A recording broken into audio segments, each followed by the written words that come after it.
Greetings. We here at PLD Projects want to make it known that we wholeheartedly support the strikes by both SAG-AFTRA and the WGA against the greedy corporate studio executives. It is a fight for basic human decency. Our reviews, discussions, and critiques are in no way supporting the studios, merely dissecting the art and how these wonderful actors and writers continue to influence us on a daily basis. We thank you.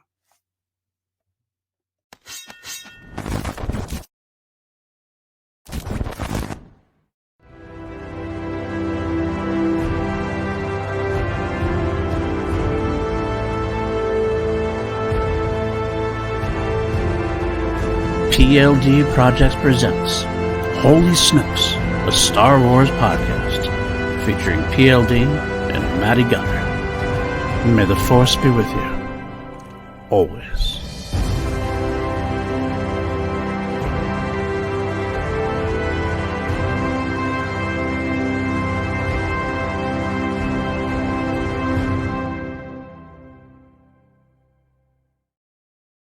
What's up, everybody? Welcome back to PLD Projects. Welcome back to an episode of Holy Snokes.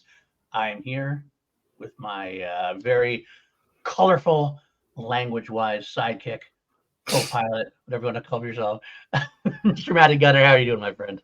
I'm doing all right, man. I'm doing all right. How are you?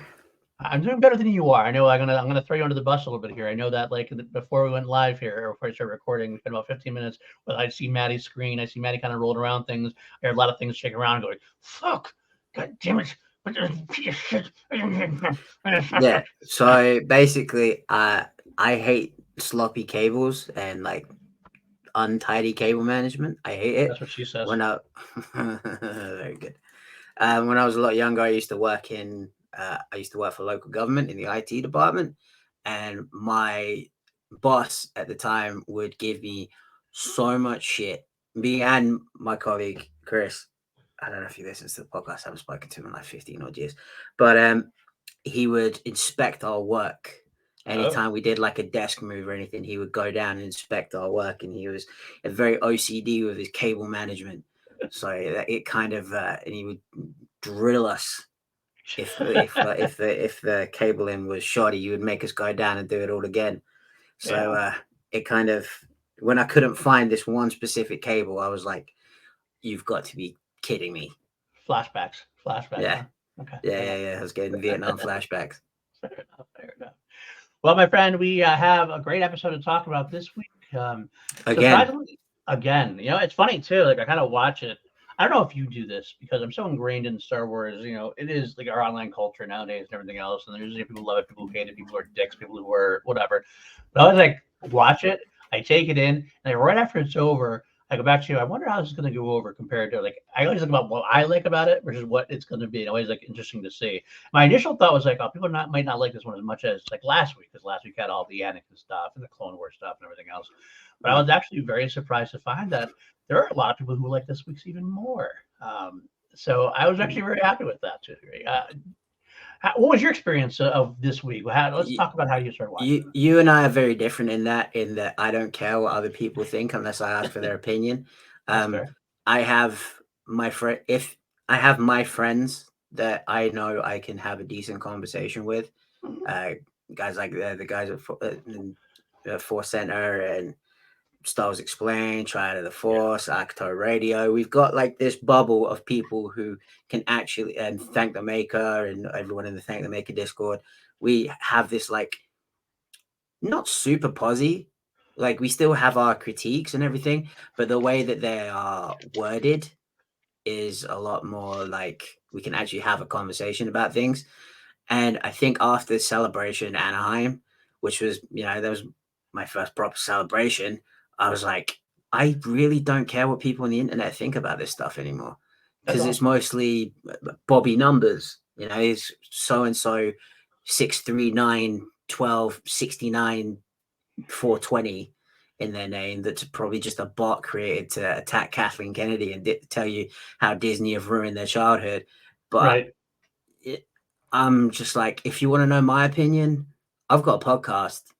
You should watch that. If you're not my friend and I don't have these conversations with you on a daily basis, if you want to know my opinion, I've got a podcast here on PLD Projects that you should subscribe to, and hit that like button, leave us a comment. If my opinion is that important to you, you can find it here.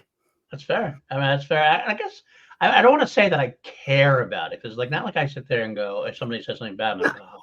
I am always just curious as to the narrative. It's just my own curiosity killed the cat. I have a lot of curiosity. If I was a cat, I'd be killed several times over. I'm always just kind of curious, but also involved with other people as well. So people like football, right ranges and spectrums. I like my bubble as well. And if I ever feel like down or upset about it, I just go to the bubble and don't worry about it. But every once in a while, I'm just kind of curious to say. But either way, I was actually pleasantly surprised with this week's episode. As far as I thought I was going to like it. I thought I was going to enjoy it. But we'll get into it. Then we'll get into how we thought about it, because we have no news this week, folks. Usually on this channel we start off with news, and then we get into the meat of the matter, which is always like the show we do. I do have one piece of news. Okay, we did we mentioned the Lando news last week. I think we just what Matty told me before. I can't remember. Sometimes I'm getting old. What is your piece of news that you want to drop? My piece of news is the studio system still refuses to pay their writers and actors, which is why there is no new shows, and thus why there is no new news about these shows. So once the producers, the AMPTP, decide to get off their ass and get their act together, get back in the room and start negotiating for fair pay and fair living conditions, fair working conditions and living conditions, both tied in, then we can start having more shows and start having more news about the shows. So there you go. That is absolutely fair and absolutely true, because that is exactly the reason why there is no more news. All the news is basically about, well, what the strike's doing, or they're kind of scraggling onto old pieces of news and trying to stretch it out. Some behind the scenes stuff here and there, but nothing really earth shattering. So you know what? Screw it. I did like the Lando news. I thought it was fun. Other than that, some comic book news out there. If you want Star Wars News Network, get my news. Just so you know, if you come here looking for news, I'm telling you, I'll have you go to Star Wars News Net. They'll tell you everything you need to know. Some cool comic book news coming out at that point. I know there's like a comic at the end of the year called Revelations, which is supposed to pitch into what's going to go on in 2024. Some interesting spots there. Maybe a Thrawn comic or a Thrawn-related comic, given the cover of the issue. Yes, the Blue Man Group. Blue Man Group, which I almost titled this episode, actually. I had a feeling that Blue Man Group is going to come up at some point. Absolutely. But all right, let's just dive right into this week's episode then. Obviously, we go through this episode, we go through it with certain segments, we go through bit by bit, and we get our comments out that way. We wrap it up at the end. The first segment we always start with here on PLD Project is the one and only Hondo Watch 2023. Who wants to see Hondo's book? Talk to me! You almost did this effort is no longer profitable. You just get out of the way at this point, huh? I'm just not even going to bother talking about it. I'm very mad, I'm very upset, I'm very briefly mad and upset, irrationally angry. We're not getting Hondo on my screen every week. So yeah, it is. I got to get it out of the way. We still got 2 episodes left. That's true. Unlike last week, I think we both actually said last week that Hondo would not have fit in at all in last week's episode. You said it too last week. I did say it to you last week. I could see a point where he could come in this episode. In this episode, like I said, last episode, I agree. This week, there's a spot he could have filled in. Although we didn't get anything spoiler. I don't know why. If you're watching this, you should have watched the episode. So this is a full spoiler review. The fact that we did not get Hera this week, that's where we would see Hondo at this point. So obviously, Hondo's not chilling in the other galaxy far, far away. As far as we know. As far as we know, that's true. Maybe Hondo has his own fleet of Fergal, maybe, and who knows at this point. But if we do get Hondo, it'll probably be back in that area. Although I gotta say, quite frankly, that I was sad. Actually, I wasn't surprised to see her this week, but I'm kind of curious as to what's going on back there a little bit still. Surprisingly, I almost kind of like the crux of the show, the real meat of the show is now what's going on with Thrawn, with finding Ezra, with that other galaxy. So it's like I didn't expect to miss her, but I kind of missed her in a little genocidal robot we have. Well, I left a little message in our friend Star Wars Explains live chat last week. I don't know if I mentioned it on here. I think I did. I believe we could get an Interstellar kind of a deal. Right. and that time passes differently in this galaxy, and that so who knows? Maybe like a few minutes have passed, and Hera's still on her way to the New Republic. Could be, absolutely could be. Another interesting idea that we didn't even think about. I don't think this is going to happen. What if it's the other way around? But by the time they come back to our galaxy, it's been like 30 years past Rey and everything else. So that's when they actually. How many years was it in the Titanic? It's been 80 years. 84 years. 84. It's been 84 years. Imagine that's what it is. That's where Ahsoka and that's where like Ezra and everybody was during the sequel trilogy. They weren't even around. They come back. It's totally apparently nothing in Disney Star Wars is original. So if they do go back and it's been 84 years because of Titanic, it probably that would apparently track. That's fair. Speaking of things like that, I'm gonna digress for one quick second. There's an interesting bit brought up on the internet and stuff, and there's some people who are complaining again about. And I don't want to nag on them, because I understand like they're upset, whatever. That Legends was Legends and gone or whatever, right? That Disney took over and all the Legends stuff has gone away. And a lot of people always say, well, the books are always there. You can always read them, and I get that. One person came back and said, like it's not the fact that the books are gone. It's the fact that like the continuity I loved, and like the stuff, some stuff was left unfinished, but the Jaina sort of Jedi kind of stuff. I understand that. I actually understand the like. Sad about that, let's just say, because I want to see some of the stuff continue as well. But it was a great old interview from Dave Filoni on the Star Wars show, where he basically said, like, this has always been the case. Like, and that made me think of it even in a different perspective entirely. Like, it's always been the case that this stuff was not necessarily canon. Like when George and me were working, it's always been the movies and the TV shows, and that was it. So the fact that we're not getting anything more in Legends is kind of sad, but I feel like we still could. I feel like Disney did a good idea. They wiped the slate clean. They're cherry picking what they want. But at some point in the future, I believe you could see a Legends book campaign open up and so go, because like if Marvel can handle a multiverse, everybody can handle a multiverse. You have the Ultimates in Marvel. You can have a Legends, as long as it's branded the right way. I don't think it'll confuse fans at all. You say this is just a continuation of that saga. That'd be a good thing. I think that wouldn't be a bad thing at all. More Star Wars. Del Rey are re-releasing stuff, so maybe they could continue it on. Who knows? It'd be a fun thing to do. You could have two timelines going on. That wouldn't bother me at all. You have the movie TV timeline. God, don't start the multiple timelines thing.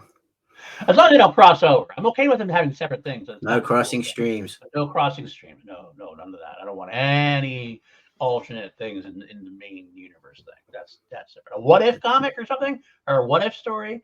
That's kind of cool. That's totally outside what we're talking about. All right, let's get into the actual meat of the subject today. We're going to talk our next segment today. Once a rebel, always a rebel. This is where we break down just the small bullet points of what happened in the episode, so that we can go on knowing what we're looking forward. A lot of bullet points. Bullet points today, that is for sure.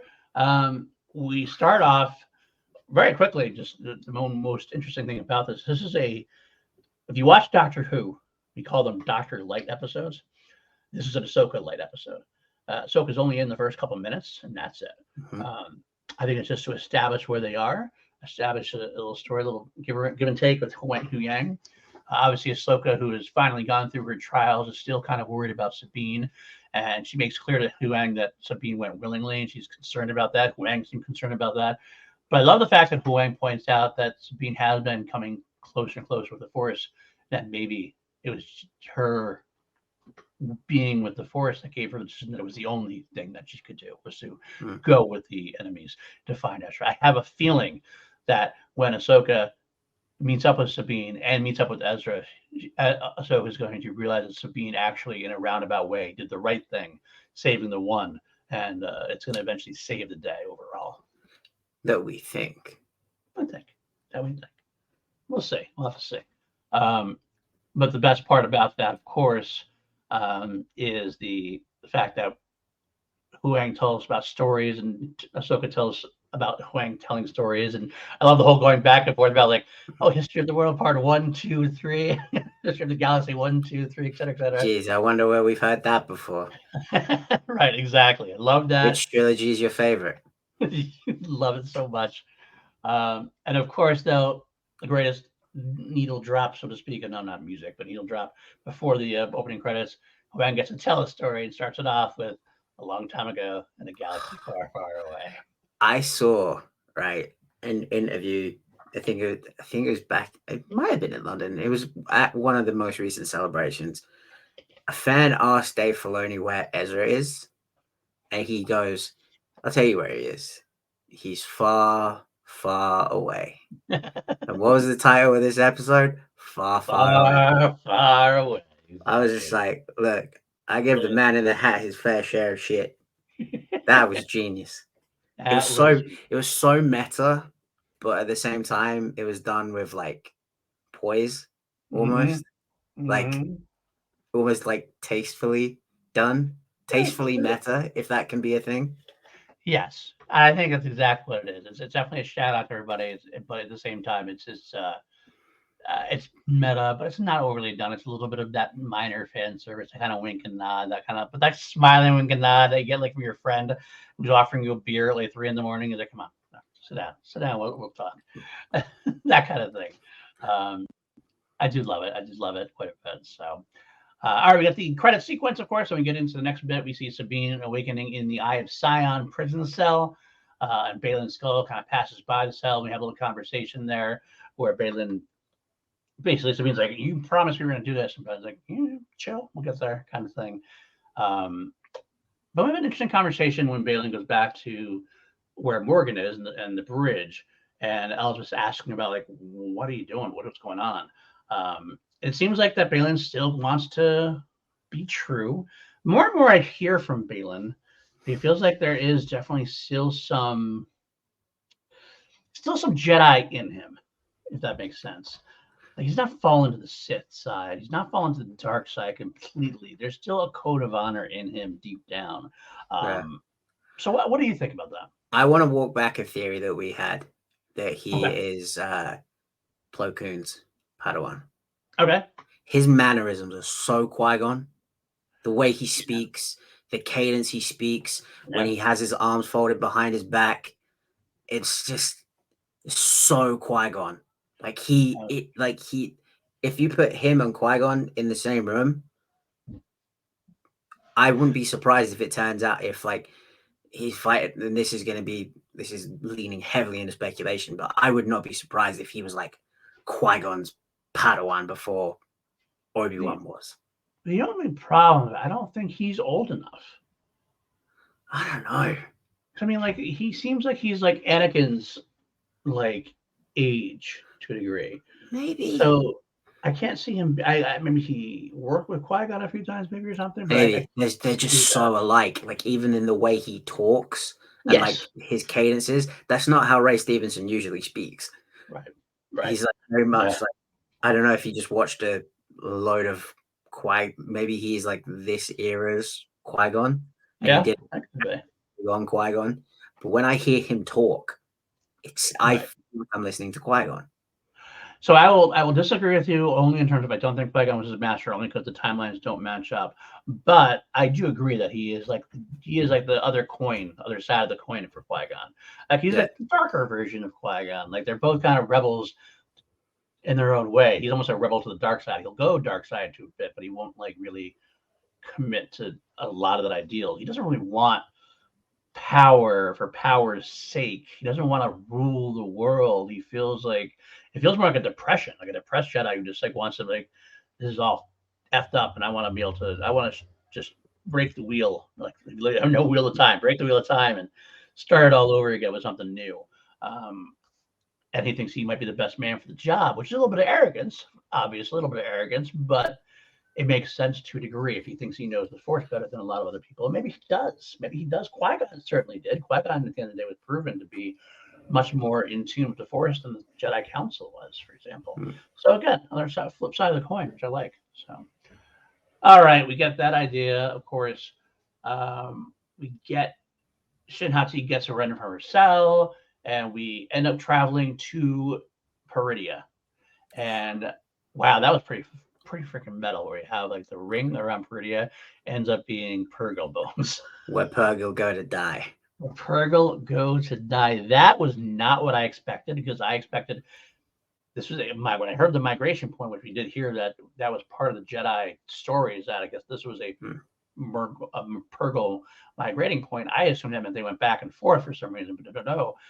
This is where they're going to die, which makes much sense. Why no one's coming back? Because the Purgle don't go back when they go there. They go there. Yeah. That's it. And now it's the planet of the ancient Dathomiri, which right. we called early on. Yes. We said that the Night Sisters were going to be originated from the other galaxy and traveled to the main galaxy, for lack of a better word. But when just that shot of like all those Purgil bones making up the rings of the planet, it's just like I got goosebumps when I watched it for the first time. So I was like, those creatures are just like so gentle and so like majestic. Yeah. And it's and littered so with their bones. Ancient, like you feel like they've lived forever. They don't obviously live forever, and we see that. It's like an ancient evil, like the type that you don't hear about, and like you don't even hear about in fairy tales. Right, absolutely. I do have one question or one comment. I do hope that Ahsoka didn't, when Ahsoka jumped on board with the Purgle, I hope that Purgle was actually going to Peridia on his own volition. So Ahsoka's not causing a kamikaze mission of a Purgle who wasn't ready to go. We do have David Tennant. Obviously, David Tennant's "I don't want to go." I don't want the Purgle saying "I don't want to go." Ahsoka's forcing him to go to Peridia. I hope that's not the case. I hope it's like, I'm going to hitch a ride because you're heading that way anyway. Well, if it's a case that they get there and the Purgle just start melting away, Avengers Infinity War style, at least the ship will be all right. Yeah, that's true. That's very, very, very true. So yeah, the Night Sisters are there. Of course, that means that General Grievous didn't even do his job right. Couldn't do his job right. Couldn't wipe them out like I think we're supposed to. I will say, that's fine. I will say, they reminded me of the Fates from Hercules, and it made me think back to the Celtic symbol that we saw. Oh yes. The mother, the maiden, and the I always forget the third one, but the fact that there was three of them, and that cross symbolizes the three women. Yeah, and I was just like, the great mothers. Dave, you did it again, you crazy son of a bitch! You did it again. I did love the fact we got the Night Sister voices, the Talzin voice with the echoing-ish thing, which I love. I'm already wondering what the hierarchy, the great mothers, like not Mother Talzin, the great mothers. Great mothers. They're like even higher ranked than Mother Talzin was, like I'm assuming at this point. In the hierarchy. I'm glad you said that, because I've seen a lot of people are just saying that like Thrawn was calling them great mothers, that they are just great mothers, but they actually sound like terrible mothers. But like they could like, it's just like another way of saying grandmother is great mother. That's what like that sounds like their title to a degree. Like they are the hierarchy. It makes sense to me. It was, but it's cool to see them. I like seeing them. I did like the fact that they said Sabine was reeking of Jedi, and so they wanted to put her away. So I don't know if it's like, my question in my mind at that point is, do they just feel that because they see Sabine in chain or in handcuffs that she must be the Jedi, and they're actually feeling Baylan and Shin, because Baylan and Shin got to be reeking of something Jedi Order. Are they specifically reeking of Jedi? Kind of interesting, give or take. Maybe at some of that lore that I'd want to see this develop a little bit further. Not the one I'm talking about today. So it's like someone let off a fart and they're like, "Well, me." Who's that? Blame the dog. It's that one over there. blame the dog. I did like these. I like these characters a lot. There was a lot to be going on for that, but so they take Sabine away, and we get this kind of cool conversation between Baylan and Shin, which was actually one of my favorite scenes in the episode. I'm not gonna lie. Anytime we get more Baylan, I'm gonna be happy, a happy guy. But Baylan talks about this whole idea of what's going on, and Shin's questioning him. He mentions Baka Jedi, how they were not trained in the temple. We'll talk about that in a little bit. I'm going to hold off, and I'm going to talk about that in a bit. And he's telling Shin all about the story. It's great having this relationship because they get a little bit of this exposition out naturally in the storytelling. The idea that, oh, he knew about the Purgle thing. He knows there's fairy tale stories here. And she doesn't know anything about it because she wasn't trained in the temple. But he makes the important comment here, which is kind of, I haven't really seen people talk about it too much yet, but the important comment is, he's like, is it time for us to be empowered? He's like, that's whatever. That's whatever. There's something bigger here specifically. So obviously he is playing his own game outside of his role with Morgan Elsbeth, outside of his role technically with Thrawn at the moment. This is about finding something here that is going to be more powerful and powerful enough for him to break the chain, or the cycle rather, of the rise of the Jedi, the fall of the Jedi, the rise of the Empire, the fall of the Empire, and everything else. What could that be? Is it something we know, or is it something we don't know? What do you think? It's almost like it's an ancient dark sister Dathomiri power that was banished to this planet that they are trying to unleash. I wonder who mentioned that. I think it might have been my sidekick, my co-pilot. I'm just saying, when it comes to the like occult and like witchy stuff, I got a pretty good nose for things of the occult. And that would be a good thing, taking kind of like cherry picking from the Legends canon. Speaking of, again, we were talking about it before. We talked about Abeloth, the bringer of chaos. Would definitely fit that bill if he was over here.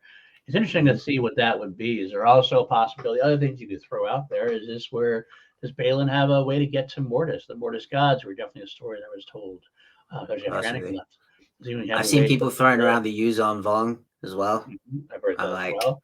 I'm like, I don't know if the Yuzon Vong would be on a night sister planet.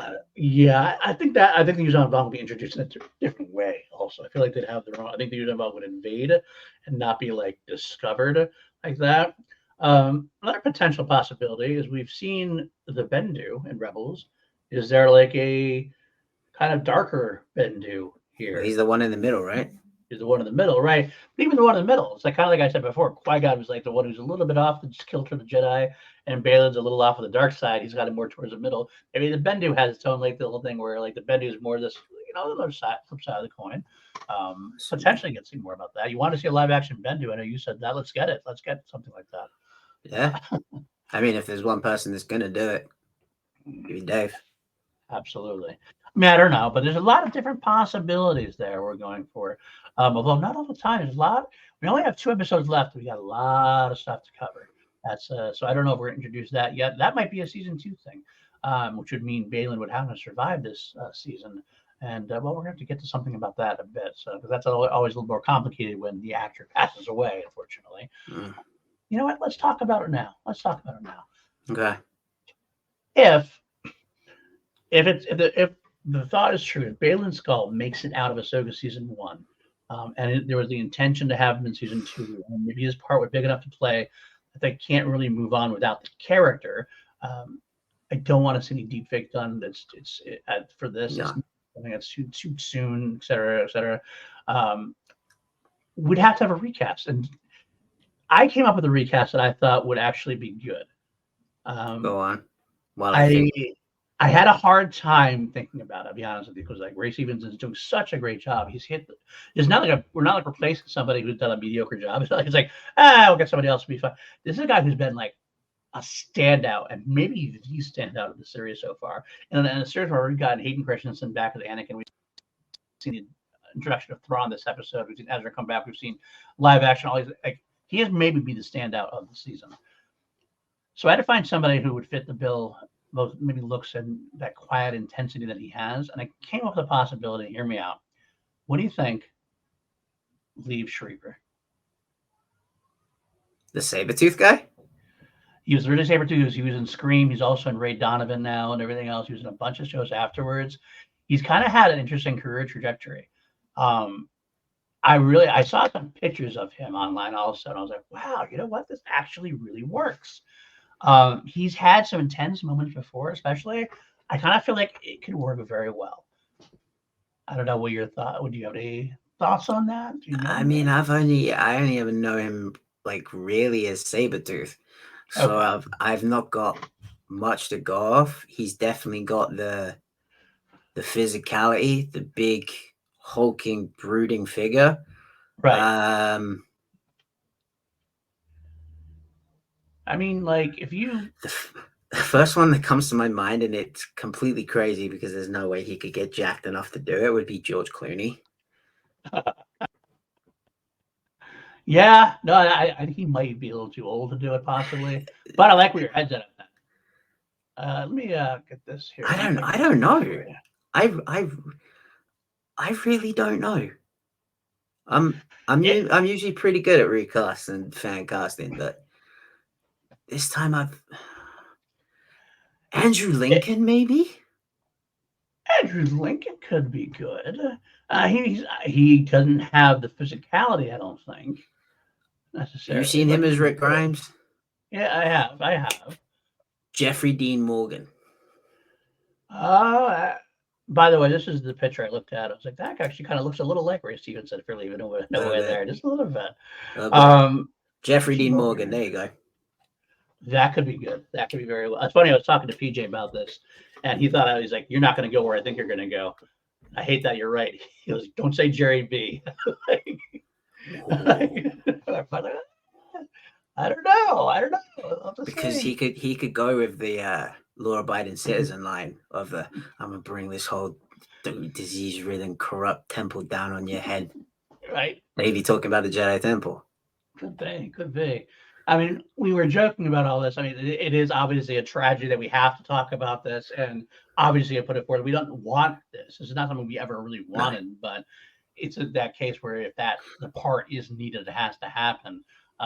These are all interesting ideas. What do you guys say out there in the audience? If you guys have any suggestions on if you had to recast Ray Stevenson, could we have to if he goes on? What would you say as your recast? Put that in the comments. I'd love to see. So you're going with Liv Schreiber. And I'm going with Jeffrey Dean Morgan. I'm good with that. I'm good with either of them. Actually, Jeffrey Dean Morgan would be good as well. But yeah. All right. Cool. All right. So let's move on at this point. That was like I said, one of my favorite moments was that conversation between Baylan and Shin. We move on to the arrival of the Blue Man Group, and what a arrival it was. Holy shit! The way they played this off. Of having Sabine in the cell, like trying to use the Force to open it up, and it starts to rumble, and I was like, "What the? Is this planet like that in tune with the Force that like her powers have just become amplified?" But then I saw her look out the window, and for some stupid reason, I was like Ace Ventura, like trying to look down the pipe, just like, right, because I was looking for the underneath of the ship. Right. I was like, is that the Chimera? Is that the Chimera? And then you just see it come in a shot. And I was like, holy shit. Because you see it like all battered and torn apart. And then you get the underneath shot and you see the artwork. And I was just like, yes. There it is. He makes his way. And damn, we get the introduction such a great way. We get the introduction of the new night troopers with the cracks, like kind of like a little bit Kylo Reddish, the cracks going down. Obviously, they're showcasing that they don't have supplies over there in the galaxy far, far away, so they got to make do with what they have. And they've been through some shit, it looks like. They're called night troopers. Yeah. Are they? Yeah. Yeah, okay. That's why I was wondering too. I kind of feel like we got a little bit of a Merrick situation here. A little bit of a Merrick situation going on here potentially. Yeah. At least some of them are. This makes me think back to the old Death Troopers comic arc. Yeah. When it was the zombie troopers that were the Death Troopers before the Death Troopers. Yep. And it also I put in the PLD Project's Facebook group chat that the only thing I hate about this episode is now I have to rethink my costume to get into the 501st, because now I want to do the instead of just doing a normal TK trooper, doing a night trooper. Yeah, costume. That definitely fits your aesthetic, quite for sure. It looks so cool, just like the red wraps around everything. And what's his captain's name? It's not Rook. Enoch. I call him Destro. From G.I. Joe. G.I. Joe. Got like a golden Destro. It's kind of like, God, there's so many samurai references in this episode, because he's got like the demon kabuki mask on. Yes, absolutely. And it's very much like the old samurai way of, they wouldn't like go and get new armor. They would, if their armor was damaged, they would just repair it with whatever the hell they could find. Because it was like, that's their armor. They wouldn't go and fashion a new suit. No, that is your armor. Your armor is an extension of your being. Yeah. So they would, tie it up, put it back together as best they could. And I was just like, George would be smiling. Yeah, absolutely. I think he loves it. I think he definitely loves it. Obviously, you're going to get the Phasma references and things like that as well, but this seems like it's going to be from a different place entirely, especially with the Night Sister magic involved. All right, let's talk about it. We got Thrawn arriving. Let's talk about the live action version of Thrawn as played by Lars Mikkelsen. And man, he delivered. He delivered. His vocal cadence was on point. I mean, he obviously did the voice in Rebels, so I wasn't expecting anything different. But like, it actually, I got to be honest with you, I think it almost sounded better in live action. It sounded it's a little deeper, a little more menacing to a degree. But I thought he did absolutely perfect and hit it out of the park. Yeah. For me, it was as soon as the organs hit, as soon as those organ keys hit, I was like, oh my God, here he comes. Here he comes. And then you have the night troopers all chanting, Thrawn, Thrawn, Thrawn. Almost kind of like, what's that? Is it Xerxes, the Persian king from 300? Yes. They're talking about, yes, absolutely, yes. They're chanting. Almost kind of reminded me like that, and especially because I did some research. Enoch is the Hebrew word for the man who walks with God. Okay. So I guess like Thrawn is apparently a god now. Makes sense. It makes all the sense in the world, doesn't it? Yeah, I the fact that it being Lars Mikkelsen as well, I'm like, we talk a lot about how we wish Ashley Eckstein had got a little bit of a role in Ahsoka, or at least done the voice. There is no one that could have done Thrawn. Maybe you'd put Pierce Brosnan with Lars's voice over it.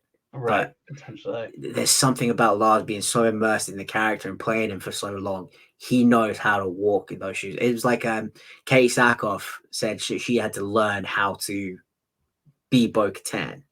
Right, in live action, it's different than just being the voice, having something different about it. And Lars did learn very quickly because he has the cadence, he has the posture, the presence, the way he says things. It's so the hands behind the back, goose step walking, like he's very much like an imperial, like military man. And it was just like, holy shit, this dude is terrifying. Powerful stuff, and he knows Baylan Skoll, which I liked. General Baylan Skoll of the Jedi Order. I don't know if it was that, or if he just like realized that, oh, this guy's a Jedi. He's a little bit older. He's probably the general. I kind of feel like he knew. I think it has to do with studying the Jedi in a way. I think maybe he studied the Jedi at some point, and that's what he came to learn. Would be surprising at all to me, because he didn't know who. We'll get to that, but that's the only reason, because of something he says later on, was the reason I was like, oh, maybe he doesn't know who Baylan is. Well, yeah, I have a theory about that as well, kind of in a way. But I like the idea, the fact that he knows that Baylan made his promise to Shin, or to Sabine rather, and he's gonna fulfill that promise because he knew that's also very Thrawn. He doesn't lie per se. He's got his own kind of code of honor, and he will. Yes, I will fulfill that. And I will give you the coordinates I'll give you the coordinates to where the general location where Ezra was last seen. But I'm also going to tell you straight out, hey, our ship's leaving soon, and if you're not on it, you're going to be stranded. And also beside that, Ezra might be dead. I don't know. So it's interesting that I feel like he doesn't lie. So I don't think he knows if Ezra is alive or not. I don't think they've had any conversation in a while. I think that's what happened. I could be wrong. Key moment though, he said perhaps. Yeah, he said perhaps. That's true. He did say perhaps. I was waiting for that, because she was like they were talking about It's like her going and looking for Ezra, and he was like, "Oh, how your single-minded approach will shape the new order of the galaxy." And she was just like, "Well, what would you know about that? You wouldn't know anything about that." He's like, "Perhaps not." And as soon as he said "perhaps," I was like, "Yes, that's the one." If he didn't say another word other than "perhaps," I would have been like, "Cool." I do like the Thrawn and Sabine like interactions at this point. Thrawn remembering her, going, Sabine, the name well remembered, or whatever kind of thing. Great conversation. Nice to see a there. familiar face. I was just that like, was it. Jeez. Nice. So they're going to give Sabine a mount and a location, and that's the next part of our show. Is she gets a mount, not exactly a wolf, but still a different kind of wolf. Basically, all the wolves, just different designs of wolves. This is the galaxy far, far away wolves called howlers. Unshockingly, had like the face of a bat. It was kind of cool. It was pretty cool. I did like the creature. Very. It was a trope from like a lot of some sci-fi fantasy shows where they have this like big, intimidating, like monster. Like you look at it, your first look is like, God, that thing's gonna rip my throat out. Ends up being a little bit of a pussycat when it comes down to it. Eventually, she does ride off on him with with her visions and like the intel, like I said. That's where we get Thrawn coming back, and Thrawn basically, yep, all right, now we do what we're told. We said we'd give her time and give her location. Now you can go kill them both when you get to them, kind of thing, which is kind of cool in a way. It's very Thrawn. He'll be honest with you. At the same time, he's only going to be to the letter of what he said. And now he knows that's best to get them out of there. So he's going to send Baylan and Shin on the way. Although part of me wonders because Baylan and Shin weren't part of Thrawn's plan. Like he asks who they were. It's almost like, all right, I don't know who you are, and when I don't know something, I don't like it. So it's kind of like, let's send Baylan and Shin in only 2 squads because they're limited numbers, and we're gonna leave either way if they're not back, kind of thing. I feel like they're kind of like Thrawn's like he doesn't care if Baylan and Shin come back. He's like, whatever, you're done. When you come back, well, I'll make deal with it then at that point. But I like that. I like the limited numbers routine as well. Kind of makes sense because they've been there for quite a while on their own. So we move forward. How creepy it is that they lost all those men, and yet they're all standing there. It's just kind of like. And notice how we're getting this episode right as we're about to go into October as well. I did like that as well. Yeah, I thought about that. Getting the spooky season. That means maybe the next 2 episodes will be even more spooky as we find out. Next up, we actually get a little battle sequence. There's not a lot of action this episode. There's a lot of conversations had, but the little action piece between Sabine and the bandits that she was warned about. Thrawn mentioned there are bandits along the trail. 2 things about this. First of all, the bandits looked a lot like Sedana Thano. Like I kind of thought they're trying to bring Sedana Thano here somehow. I was like, the galaxy far, far away. Interesting. Okay. Wasn't him, but I did think about that. Maybe that's where he got his armor from. Maybe that's a book we're waiting to see or a story we're waiting to see. I don't know. Secondly, my son put up I was watching this with the wife and the son last night. As soon as he started watching this, he kind of turns to me and goes, "This scene was put in to make sure we know that Sabine's actually competent."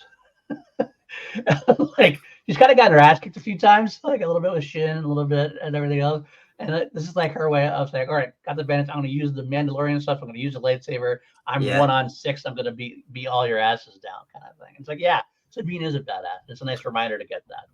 Yeah, doesn't matter if it's 2-on-1 or 6-on-1. They're all going to need 9-1-1.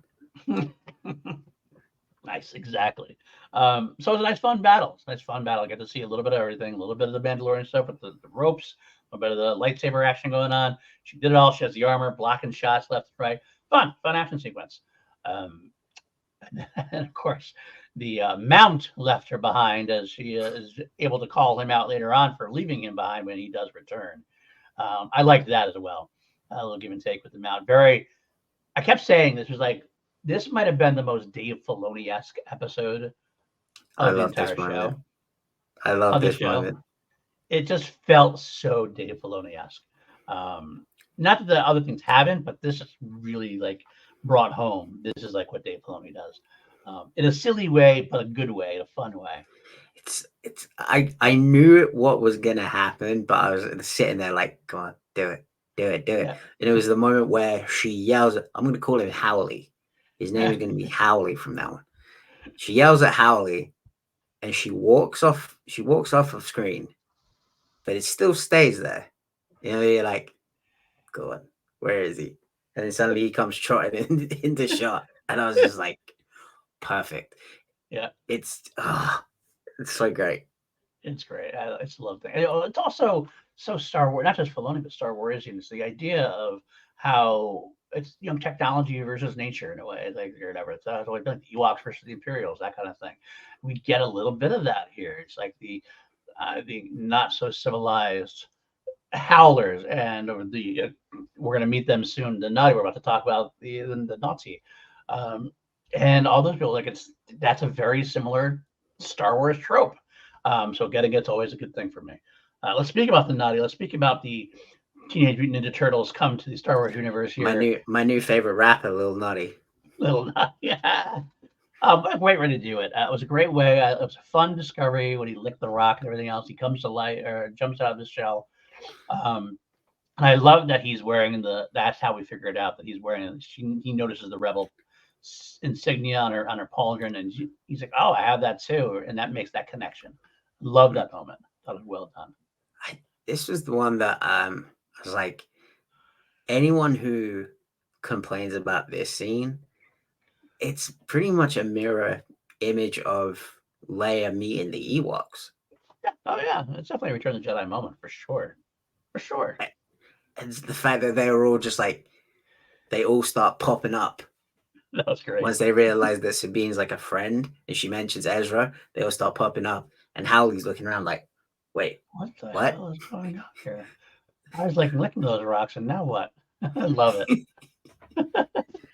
They are kind of like turtles. So yeah, maybe Bendu is there. That's what I said. It's Teenage Mutant Ninja Turtle kind of thing. Maybe Bendu is, or maybe Bendu's their god. Maybe, who knows? So we get more of a conversation again with Shin and Balin. He talks about different things about the Jedi and how he doesn't know Bridger, et cetera, what they were learned. We also get because Balin and Shin see the bandits that were fought off by Sabine. So they're going to kind of connect, I guess. Maybe he's going to. I have a feeling there's more to that than we know. Maybe it might be nothing. But I read that when Balin and Shin watch the bandits look down. That Balin's almost like gonna like make a deal with the bandits because like they're like the night troopers that are coming are obviously Thrawn's men. These guys can be Balin's men. Maybe lead them to what Balin needs to get to. I think they're almost like indigenous people. They know they're the natural. This is their home. They know where they need to go, kind of thing. I could be wrong, but it's the way that was shot threw me as a possibility that there was more there. I did see the usual theory batted around that they become the Knights of Ren, but I feel like it's a case of we're gonna see that the poor little village, they're gonna need to get out of there real quick. Yeah, I agree. I don't think the Knights of Ren. I don't think that theory holds water at all because, quite frankly, they don't have the Force. They just got their butt whipped by 6-on-1. All of them got beat up by Sabine, who has no Force at all. And that just seems like if that's the beginning of the Knights of Ren, that's a pretty anonymous beginning. So unless they get infused with some power somewhere down the line, then being the Knights of Ren would not make sense to me. So all right, so we get to the village, and lo and behold, I was not really completely expecting this. I expect we're going to get to the village, and the village is going to lead us to somewhere else. No, Ezra is there. I was like, oh, I was shocked. There he is. Shocked and chagrined. I mean, we got Thrawn and Ezra in the same episode, which in one way I'm glad for. You know why? Because I was done reading the theories. I was done reading the theories that Enoch was Ezra or whatever. I'm going to be straight up. The way that they set that up to where Thrawn's like, oh, you want to see your friend? And then Enoch steps forward. I was like, no. Don't tell me they were right. Right. Don't tell me they were right. But no. And he's there in like traditional, like he looks like he's just spent the week at Burning Man. Just like, it looks like a total hippie. You know, it actually looks like if you look back, I think somebody put this up somewhere. You go back to the picture of his the holo vid of his father. He actually looks a lot like his father, which makes sense now because he's older. He's got the full beard and everything else. It's just what a magical moment. What a great connection by Sabine and Ezra. They played it up well. Emotional when they finally are back together after all this time. Of course, it gets cut short a little bit though, and of course, Ezra's like, "I can't wait to get home," and Sabine's like, "Wow, about that." And there was like the little God, that actor. I forget his name. I am so bad. Thank God I was never in the Schmodown because I'm terrible with actor names. He got the cadence down. He even got the voice. Like he sounded like Ezra. Iman Esfandi, by the way. Iman Esfandi. That's it. And even like the little bit of like, it was just like talking about how, I knew the plan was going to work. It did work, right? It worked, yeah. Because of course he had no idea if it was going to work. Right. Which also makes me think that he has no idea that Thrawn is still there. I think he has no idea about a lot of things. It's kind of interesting to think about. So much has gone on since he's been there. He's going to come home and find out that like, what he got. The Lando is a war. His alias Lando is a war hero. Yeah. His other alias Jabba the Hutt is dead. All these things. He's got to learn so much about what's going on there in the world. But either way, I agree 100%. He had the cadences down. He had the look down. It felt like an older Ezra. It felt like an Ezra who'd been through some shit, but like has come out the other side pretty much intact, and he's just really happy to see his friends again. So yeah, that's wonderful part. I don't know why he'd want to leave. He seems like he's got it pretty good at the minute. He does indeed. Traveling with little Naughty and his people. Yeah, he loved that. He says they don't. They kind of reminded me a little bit of the what are they called? God, you can tell I'm such a Lord of the Rings noob. The Half-Foots, Half-Feet. Oh yeah, yes. Well, the Hobbits have the. Yeah. Unless you're talking about the Rings of Power, yeah, absolutely. How they have their little tents and like they're constantly on the move. They never stay in one place. They're essentially gypsies. Specifically the ones from Rings of Power. The Harfoots. Okay, yes, the Harfoots. Gotcha. Yeah, it makes sense. There's a lot of that. I didn't really think about it until you mentioned that, but now that I think about it, it's exactly true. It's the Harfoot from Rings of Power.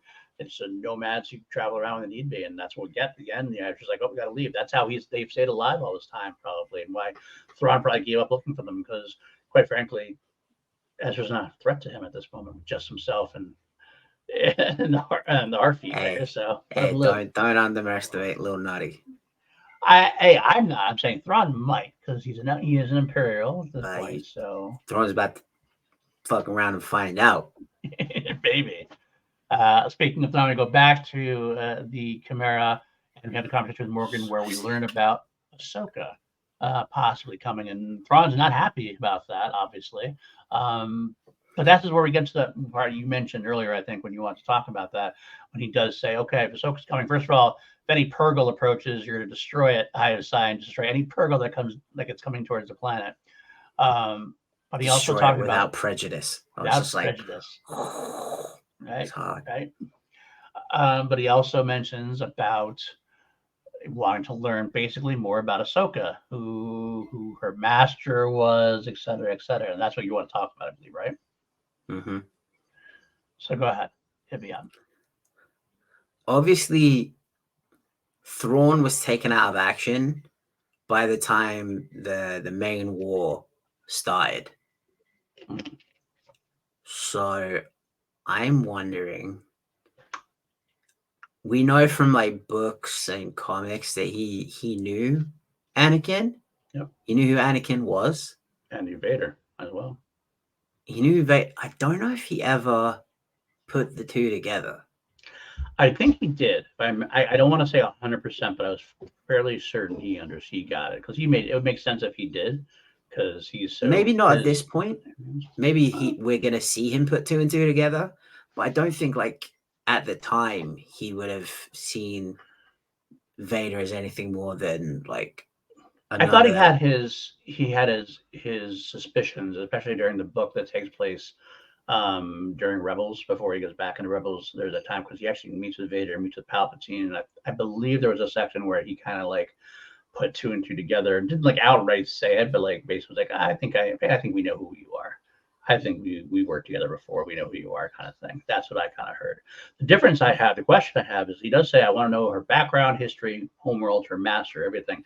I don't know if he doesn't know that stuff. I think it was more of a case of, I need to study this now. Like I know it, but I need to study it because quite frankly, technically, again, if there's a little continuity flub, there might be a continuity flub. I know that in one of the books, I remember specifically that Padme mentioned Ahsoka being Anakin's Padawan to him at some point, very briefly. It was something to the effect of like, it wasn't like a big thing, but it was like he's told about Padme mentioned something about some maneuver that Ahsoka Tano did, and mentioned specifically that Ahsoka Tano was Skywalker's Padawan. So he should know. Either he forgot, which could be because it happened a long time ago. It doesn't seem like Thrawn would forget though. Or more likely to me is like he could say I know that Ahsoka's Anakin's master, but I want to learn more about Ahsoka and her master, what they did together, what they know together, what he taught her, kind of thing, her history, her homeworld, and just get more of a better overview. He could study her before having to like come face to face with her. Yeah, I guess my thing is, I would like to see him put 2 and 2 together about Anakin and Vader, because then he would try and use that against her. Just try and bait her into doing something. But because she's confronted Anakin in the World Between Worlds, she's confronted Vader, she can just be like, look, you can try that, but I've overcome it, so that's not going to work on me. Right. That's fair. That's absolutely fair. Also, I know Tarkin knew. Tarkin definitely knew, yeah. But I just don't know if I'm sure Thrawn probably knew who Anakin was. He knew who Vader was, but I don't know if he ever like put the two together at the time. I'm sure if he sat there and thought about it now, he'd probably be like, oh crap, it's the same guy. Let me see.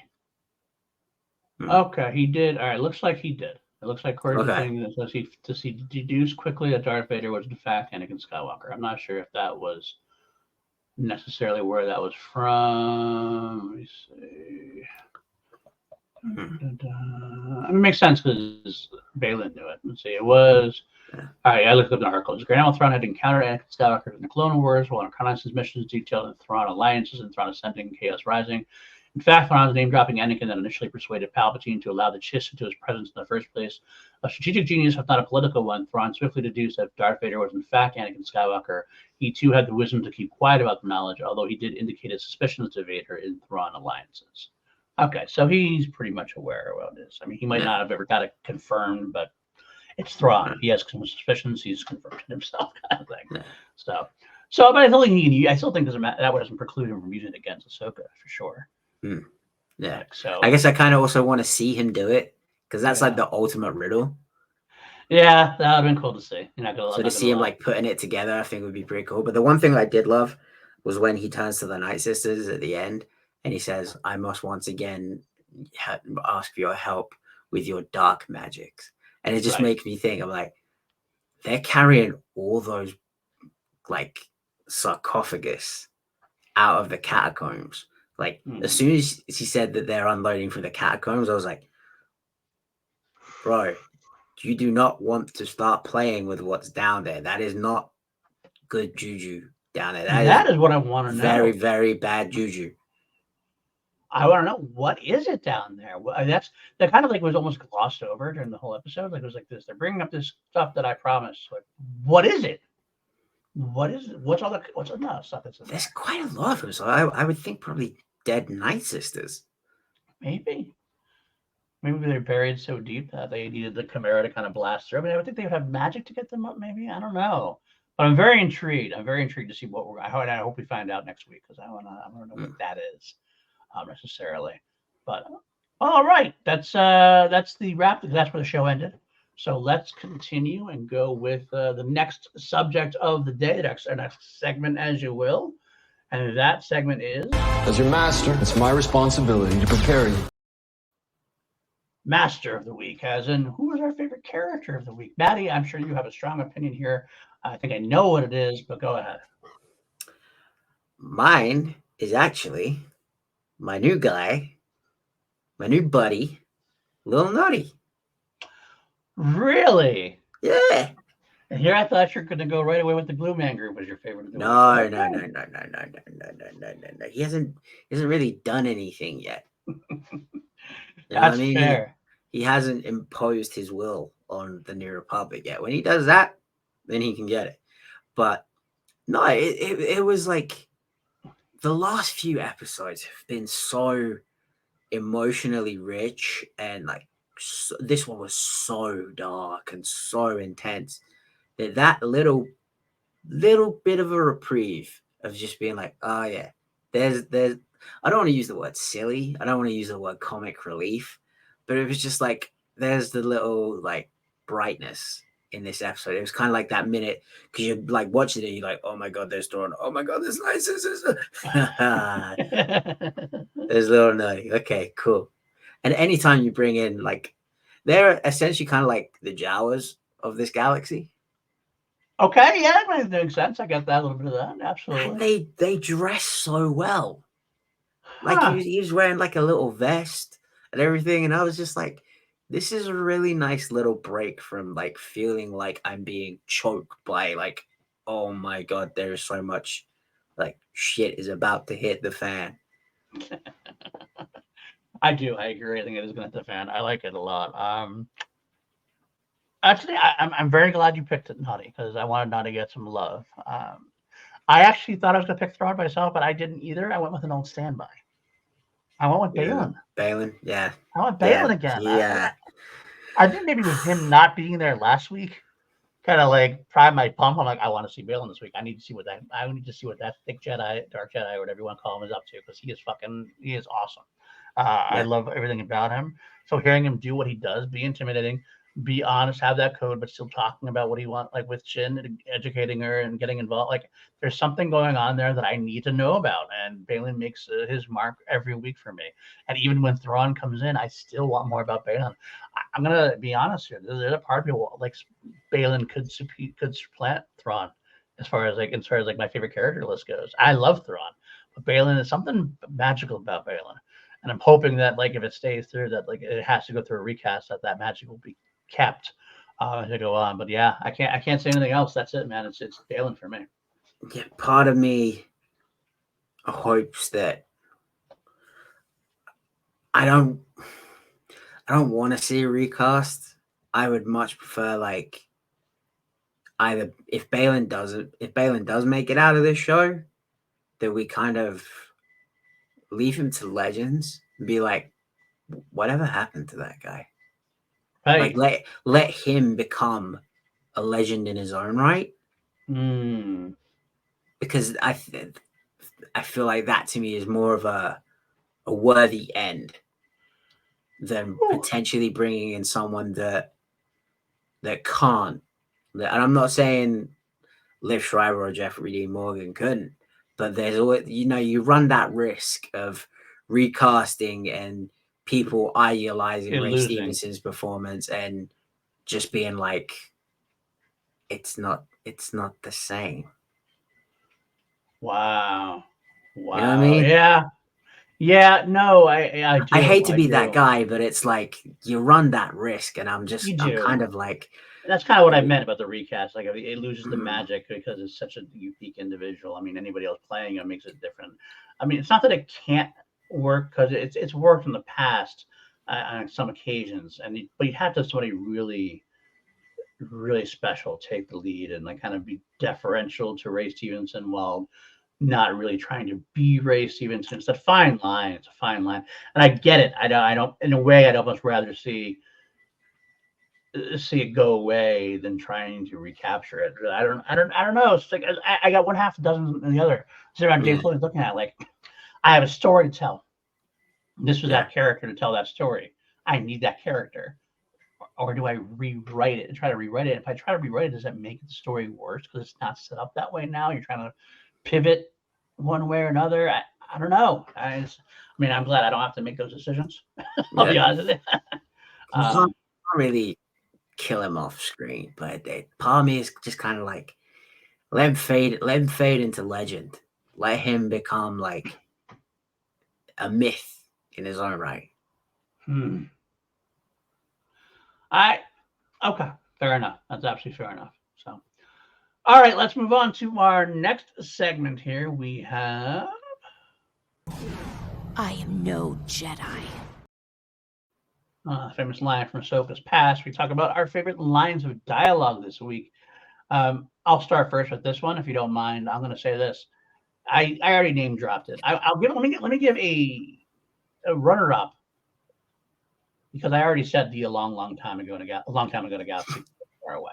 That one really got me going. I got to be honest with you, but that was almost so much I want to take it out. The other line dialogue I really liked was Bale himself. What I seek at the beginning. Why me bring this cycle to an end? That's the clue. That's the clue right there. What I seek is the beginning. Now you could take it as saying the beginning of his next step or the beginning of what he's meaning, but it feels like the beginning has to do with like something from the ancient past of the Jedi or something to that effect, or it's Knights, whatever it is, something ancient. But I loved how he delivered that, because he had this whole thing like it's always cycle. That seems so tired, so world weary. What I seek is the beginning. I love that one. How about you? What was your favorite line this week? Yeah, speaking to that line, Adam and Thank the Maker, he had a really good point. It was like he almost sees that cycle as another evil, as like another evil entity in itself that he just wants to. It's the whole the Joker quote, right? Some men just want to watch the world burn. Right. It's almost like he wants to just completely level the playing field and start again, almost kind of like Thanos style. Right. And I feel that's, for someone who is a Jedi, that's a really interesting concept to play with. My line of the week, it's such a basic bitch answer, but Thrawn saying perhaps just made me so happy. I love it. I love that you love that's for you, because I had the Leo point moment where I was like, he said the thing. He said the thing. Yep. Nice, very nice. Okay, let's move on to the next segment there. We got There's always a bit of truth in legends. Legends, where we explore more lore. I liked how that sounds. Basically, take any kind of lore we learned from this episode and expand that a little bit, whether it be in a comic book or a TV show. We want to see talked about more, discussed more, or depicted more. I'll let you go first, since I took the last one.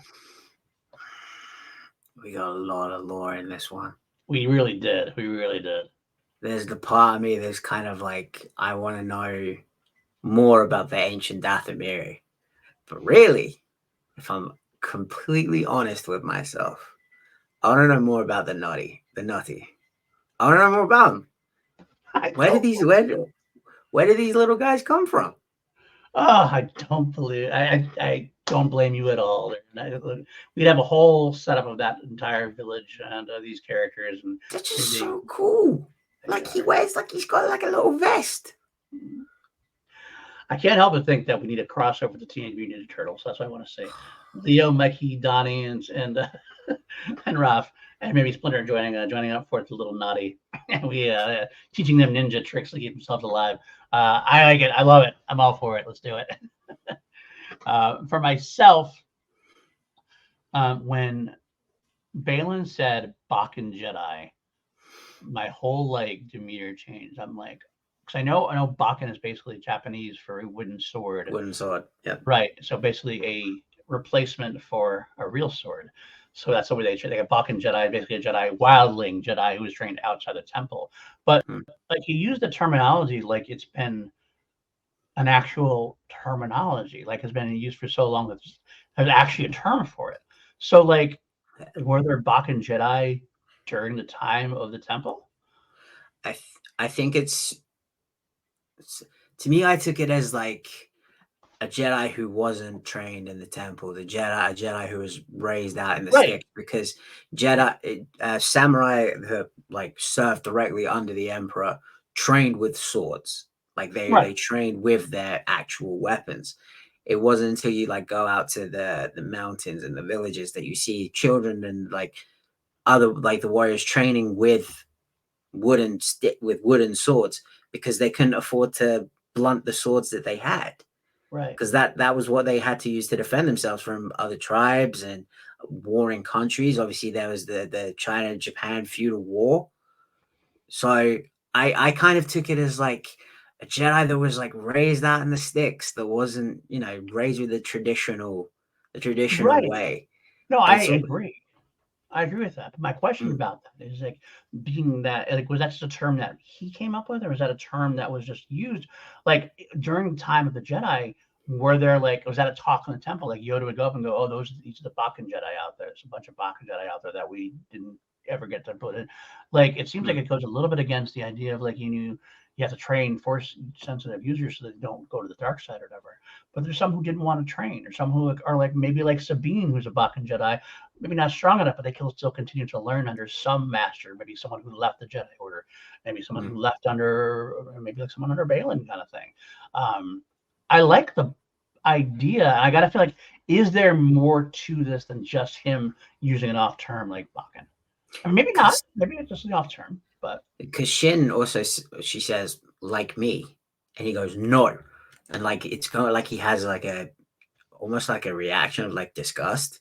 He's yeah, like no, yeah, and he points at her. He's like no, I'm training you to be better than that. right, And it's right. almost, it also makes me think of like, does he really hate the Jedi Order as much as he says he does? I don't think he does. I think he hates the idea that it failed. I think he wants it to succeed and he wants to change it. I don't think he wants to bring the Jedi all down, despite what he says about like starting everything over. I think he likes the idea of the Jedi and the idea of the Jedi Council to a degree, but he wants it done differently and things that can be done better. And that's what he's here for.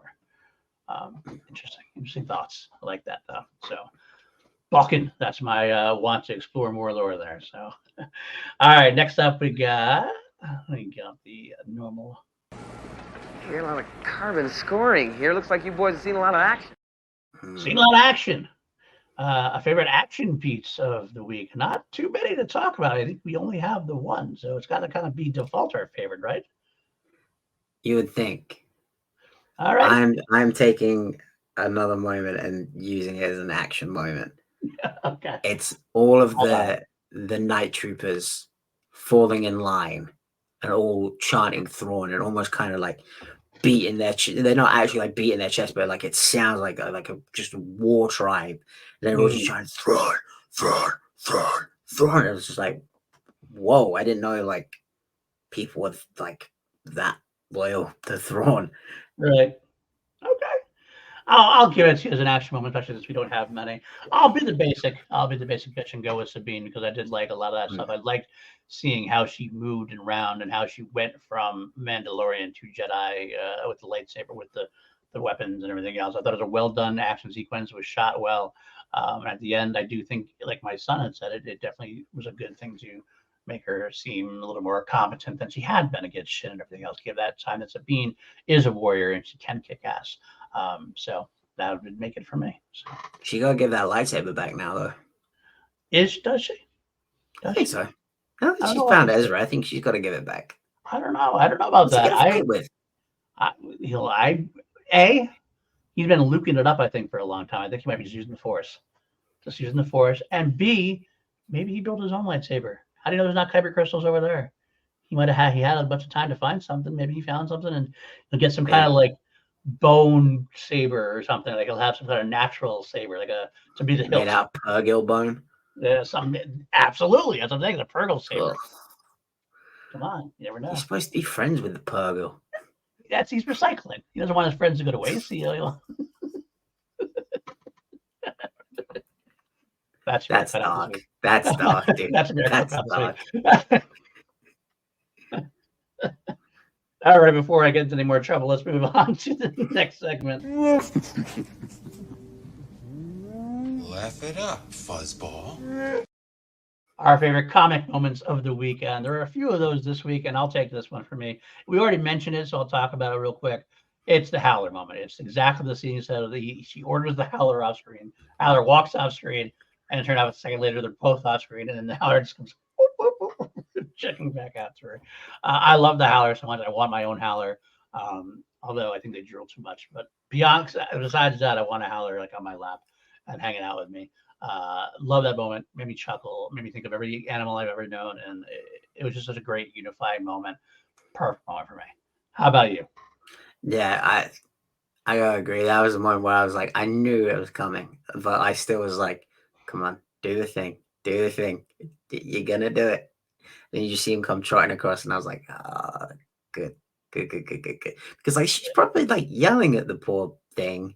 And I thought, oh, is it just gonna run off and leave her? I was like, no, I'm staying with you. Like we've made this bond now. We're in it together. And I tell you what I did love. Okay. I'm gonna resend mine. Okay. Mine is when Howley first like walks into the village, and he's like looking around at all the nutty, and then you get the one that's kind of like looking at him like really scared, and he just like licks his lips, and I was just like, no, Howley, no. Like chewing the porridge, right? Like chewing the porridge. That's funny. That's good stuff. Nutty are friends, not food. Nutty are friends, not food. There you go. Perfect. I mean, Chewie and the Howler can form a support group for each other that way. All right, then let us rate the episode here in our second to last segment. It's a ship that made the Kessel run in less than 12 parsecs. Less than parsecs, because we always go to 11 here on PLD Project. So at a score of 1 to 11, what do you rank this episode? I'm gonna give this a 10. I feel like it's I don't want to give an episode an 11 until I know they're gonna stick the landing. But what we've seen so far, and we've still got 2 episodes left, Dave is gonna be pulling he's gonna be pulling rabbits out of the hat, out of his sleeves, out of his ass. Like he's gonna be pulling rabbits out of everywhere he can for that finale. So I'm kind of like, I'm gonna save it. I'm gonna save the 11 to when it hits, and I'm like, perfect. That's fair. So 10 is really solid, though. I gotta say, it's funny you say that because I do love the finales quite a bit, but there's always usually that one episode in the middle of the season. For me, I have a feeling it's going to be the one we just saw last week, the Ahsoka Anakin moments. But for me, I give this one a solid 9.5. 9.5 out of 11. Perfect. I mean, I still want to see more, but I'm all on board with what this episode was, and I'm all on board with where it's going, and I can't wait to see what's happening. But I do. For me, it was a step down, smidge, because I just love Hayden Christensen and Anakin, so it's hard to top that for me as far as exciting moments. We did get Thrawn back, got Ezra back, but it kind of felt like we got there, we did the introductions. Now let's get going. Now let's see what's going to happen at this point. So either way, I'm excited. I'm happy. So, all right, last bit of segment today. I'm not here to discuss my past. Not to discuss my past. We're talking about the future here. We're talking about Force Visions, where we will take a subject and go, okay, we saw something we're going to predict what's going to happen in the future, whether that be the next episode, would that be the end of the season, would that be in the Rey Jedi movie 40 years from now or something. Something that's going to happen later on Star Wars storytelling. Matty, my friend, how did you go first? I think Ahsoka and Thrawn are going to pass each other like ships in the night. I think they'll confront each other in the last episode. Okay. But I feel like he's going to leave Baylan and Shin to take care of Ezra and Sabine. And that's going to be like the final boss battle of this season, is those two against maybe Ahsoka and Ezra, or Ahsoka and I would like for it to be against Ahsoka and Sabine, but when you've got 2 Jedi there, you're probably going to favor that over the Jedi and the Mandalorian. But I feel like Shin is going to have to make a choice, because it seems like what I took from this episode is like their relationship and almost like her faith in him is starting to fracture a little bit. Maybe, yeah. She's like, I thought you were going to like keep your word that no harm will come to her. And the way Balin's acting, saying like the enemy of my enemy is my friend for now, and he's so obsessed with finding this power, I feel like he's almost like becoming the thing he hates, and that Jedi who's searching for power, the Jedi who are, trying to become the most powerful beings in the galaxy. He's kind of losing his way as he goes. Yeah. And Shin's kind of like, you're not who I thought you were. So I don't know if we're going to get like Shin turning on Balin. It's kind of the inverse of what I thought. It was like, I thought that Balin was going to be the one keeping Shin in check, but no, it's the other way around, because it's like it's starting to splinter between the two of them. And I wonder if that's going to come to a head. It's a good point. It's a good question.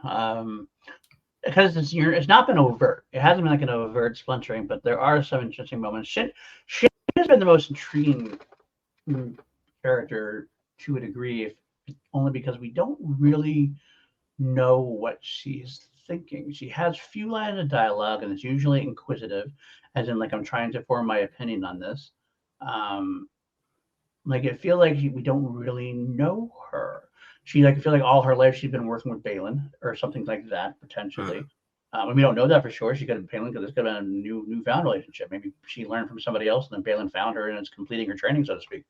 But it's true. She's like got that evil, like not evil, but she got the dark side intentions. Obviously, she like wanted to kill Sabine, wanted to kill Ahsoka and everything else, and Balin was very much stopping her.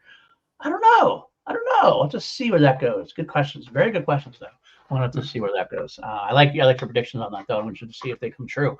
As far as I'm concerned, to me, that we're going to have the Empire Strikes Back ending. This is going to be a bad ending for the heroes. I think Thrawn's going to be victorious. He's going to make his way back to the galaxy, the prime galaxy, so to speak, triumphantly. I think the last shot we're going to get out of the series, of the season, is going to be Thrawn in our galaxy with his troops behind him, ready to kind of move on in on the New Republic and everything else.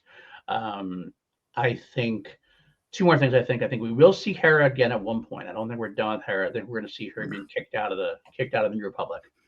I do think that's going to happen, because I think that makes a lot of sense. Something I didn't even think about, but it makes sense, because where was Hera for the Resistance during Force Awakens and stuff? We don't know, and I think that we know because I don't think she was a part of the New Republic anymore. So I think she went away to the point where Leia didn't even have contact with her. Maybe potentially, Hera and Jason go off on their own to do something else. Maybe, I don't know. We'll find out. But then we're going to get her. I think the important first step for that is her leaving the New Republic military. Finally, gut feeling, Empire Strikes Back ending. I don't know if everyone's making it back from the galaxy. I don't know who. It's hard to have a show called Ahsoka and not have Ahsoka there, so I think Ahsoka has to be there. I kind of feel like Ezra has to make it back, because that's the whole idea, was to get Ezra home. So that might leave, I don't know, does Sabine make it? I don't know. I have a gut feeling that something's going to happen. I think it could be Filoni doing what Filoni does and making us care about another character, only to at the end. I mean, there's a lot of focus on Sabine this season. It's what he does. But part of me is also like, he has this feature film coming up that he's going to be doing, right? Yeah. I feel like that's where he would want the characters that he's created story to end. Maybe. Absolutely. But you also could see, I mean, the movie could have Zeb in there. The movie could have Hondo in there. The movie could have... I think I know who it might be. Who? I think it's going to be Hu Yang. That's another one I thought of, too. Hu Yang is going to do something to bring Ahsoka and Sabine together. He's going to sacrifice himself in some way to bring Ahsoka and Sabine together. And he'll say something like, stay together. Like, make sure you stay together. I think it might be Hu Yang. Yeah, I think he might be too. That's not. I was actually waiting. That was my other thing I was going to bring up. I was talking about Sabine. My next thing I was going to bring up was Hu Yang was the other one, because I think that actually might be the actual. Oh, I will kill him. Mm-hmm. I will kill Filoni if he does that. Yeah, because I know, because Ahsoka will look at Hu Yang and he'll be back. Hu Yang will be like, stay together. I told you always you'd stay together. And Ahsoka will say something like, "When have we ever followed orders?" Why would you do that? I'm sad, but I think it's true. I think it's true. I think you might be right. I think it might be Hu Yang. I think Hu Yang might be the one biting the blaster bolt. Yep. Oh, especially because he's been alive like for 25,000 years plus. We don't need him. Like, I hate to say we don't need him, but like the story, he was brought into the story from like pretty much from obscurity to where you get that one arc in the Clone Wars. Very cool, and he's been like the heart of the show. His comedy's been like on point, right? He's been like very much on point.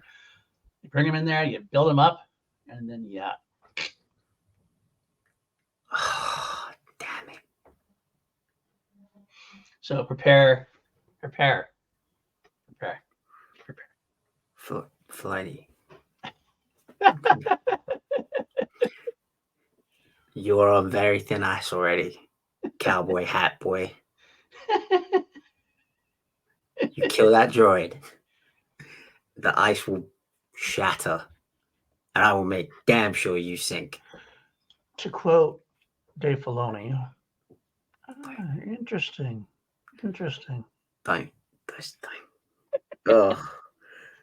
All right, man. Any last thoughts about this episode before we wrap things up? No, I'm sad now. I'm sad.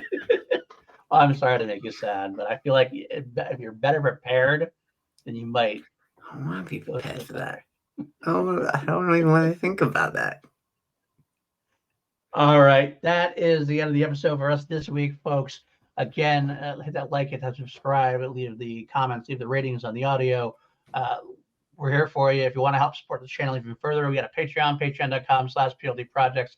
Joins us stalwart folks as Ozzy Goodell, Jeremiah Morris, Matthew Kearns, Bernie Buckingham, Jeff Alterman, and all the rest of you. I could not do this without you. I thank you so much for keeping the lights on, keeping the show going. And stay tuned for next week. We'll talk about the 7th episode of Ahsoka and the 7th and penultimate episode of Ahsoka for this season. Does Hu Yang make it out of next week? We will find out. Matty, where can the folks find you? You can find me curled up in a ball in the corner of a room, fearing for Hu Yang's life. You can find me everywhere at Matty Mourner, Mourner. You can find my band Mourner, Mourner, on all DSPs. You can find me here every week for Holy Snokes here on PLD Projects. Hit that like button, leave us a comment, let us know what you think. Let us know why Paul is a jerk for even thinking that Hu Yang's going to be the one to bite the bullet. Well, it is what it is. This is one of those times that, like, if Jake Yacovel was in the chat, was here with us, and he was berating you, I'd let him do it. I would deserve it, and I get it. I understand I deserve it. I mean, it's not like I want this to happen, Matty. It's not like I want this to happen. If it happens, if it happens, blame PLD will be trending worldwide. I don't know if that's fair, but I'll accept it. All right. You can find me at Paul Denuzio on the Twitter. You can find me at PLD Projects on Threads. I think, Threads. And you can find me at Paul Denuzio on Blue Sky, all that good stuff, all over the place. All over the place here on this channel. Of course, we have Holy Snokes every week. We got 2 Mediocre White Dudes on film. We had to take this week off due to some scheduling issues, but me and PJ will be back talking Friday the 13th, the final chapter, or the not so final chapter. The first time they say final in the title of Friday the 13th. That didn't come true. But yeah, we love those horror movies, going through those. Also, you can find me with Lego doing a review. We go through the V franchise. Crown Jewels. I believe this week we are up to a good old-fashioned Loverboy. We keep going. We just keep going here. And I'm excited to be here with you guys. I hope you guys have enjoyed this. Let us know what you want to talk about, because we got some Star Wars talk after Ahsoka coming up, and we have some topics we want to get into. And if you have any suggestions, something you want us to hear us talk about, let us know. I have one suggestion. I think it'd be good for us to talk about the creator, because I'm hearing good things. Yeah, I mean, I have an interesting other, like, just take a day off of Star Wars and go to the creator. That might be something to talk about. And we do have the connection. Gareth Edwards directing it. I like that. I'm hearing a lot of good things from people that have already seen it. So am I. And I'm excited. I like the fact we're getting a new sci-fi property. So very, very interesting topic, possibly. All right, folks, that's it. We'll see you next time. And as always, may the Force be with you. Always.